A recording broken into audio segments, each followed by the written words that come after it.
मेरा नाम शालिनी है। बचपन से ही मुझे फुटबॉल खेलने का बहुत शौक था। जब मैं थोड़ी बड़ी हुई तो स्कूल टूर्नामेंट में जाया करती। एक बार की बात है, जब मैं कॉलेज में थी तो नेशनल फुटबॉल टीम में मेरा चुनाव हो गया था, जिसकी ट्रेनिंग के लिए राजस्थान के एक शहर नौहर में गए।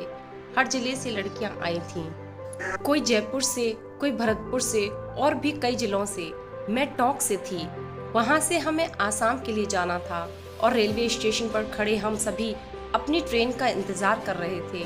जैसे ही ट्रेन रुकी, हम सभी अपनी ट्रेन में चढ़ गए और अपनी अपनी सीट पर बैठ गए। रात के करीब 12 बज रहा था तो हमारी ट्रेन कोटा स्टेशन पर रुकी। तभी हमारे डिब्बे में 3 लड़के आ गए। हमारी सीट क्लियर नहीं होने के कारण हम उनकी ही सीट पर बैठे थे, इसलिए उन लोगों ने कहा ये हमारी सीट है। पर तभी न जाने क्यों उनमें से एक ने कहा, कोई बात नहीं, आप बैठी रहिए, हमें आधी रात में कानपुर के लिए उतरना है, हम लोग और कहीं देख लेंगे। न जाने क्यों उसका ऐसा कहना अच्छा लगा और मैं मन ही मन मुस्कुराने लगी। फिर मेरी दोस्तों में से एक बहुत चंचल थी, उसने उन लोगों से बातें करना शुरू कर दिया। मैं थोड़ा शर्मीले किस्म की थी, जल्दी ही किसी से बात नहीं करती थी। उन लोगों ने बातों ही बातों में बताया कि वो कानपुर से आईआईटी कर रहे हैं। लेकिन न जाने क्यों वह लड़का जिसका नाम अनिल था, वो मुझे चुपके चुपके तिरछी नजरों से देख रहा था और मैं भी उसे, पर बात कुछ भी नहीं की। और आधी रात होते ही उनका कानपुर स्टेशन आ गया और वो धीरे धीरे मेरी नजरों से ओझल हो गया। पर न जाने क्यों दिल में एक कसक सी थी कि मैं उससे कोई बात नहीं कर सकती। फिर हम आगे निकल गए, पर कभी कभी वो होता है जो हमने कभी सोचा भी नहीं होता। मेरी दोस्तों से पता चला, उसके दोस्तों से हॉस्टल का फ़ोन नंबर ले लिया है और जब हमारी वापसी हो रही थी तो वही कानपुर का स्टेशन फिर से पड़ा।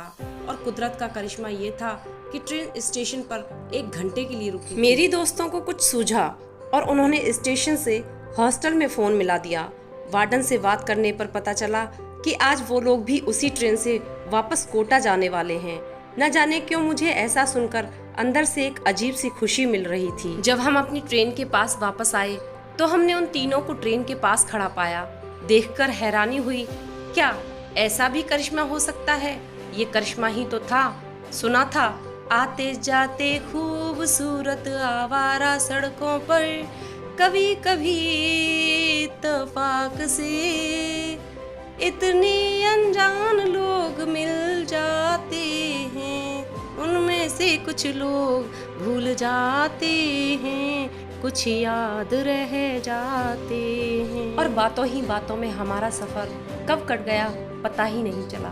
पर जब वो जा रहा था तो ऐसा लग रहा था कि कुछ है जो पीछे छूट गया था और दिल में कुछ खोने का गम भी हो रहा था। हम सब अपनी अपनी मंजिल पर पहुंच गए, पर आज भी कुछ लम्हे याद आते हैं। दोस्तों, आपको यह कहानी अच्छी लगी हो तो प्लीज़ लाइक, शेयर और सब्सक्राइब करना ना भूलें। धन्यवाद।